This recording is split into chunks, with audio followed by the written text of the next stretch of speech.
What's up, guys? I finished the car. I gotta say, this is definitely the most favorite car that I've ever driven or owned.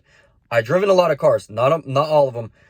In my past 17 years, I had about 80 to 85 cars.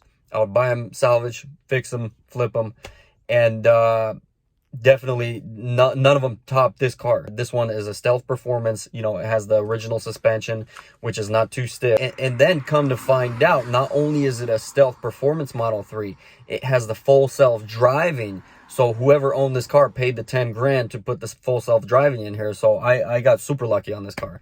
I have 3 Teslas. Got a Model Y Performance. I have this one, the Stealth Performance Model 3, and I have a rear-wheel drive Model 3. And definitely the Stealth Performance Model 3 tops them by far. And strangely, my wife even picks the rear-wheel drive Model 3 over the Model Y Performance.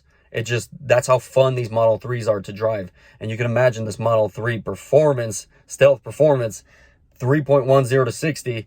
This thing is a freaking blast. I have a lot of people trying to compete with me because, you know, especially there's no badging, there's no red brakes, you know, they think it's just a base Model 3, you know. They're not that quick. They're fun to drive, not that quick, but this one's just a freaking whole nother animal. I got a video coming. What I'm going to do is I'm going to pull this Model 3 with the Model Y for a few miles, and then we're going to turn around and I'm going to pull the Model Y with this one the same distance, and we're going to see what we get, you know, kind of electricity. What if we have more power than what we started with?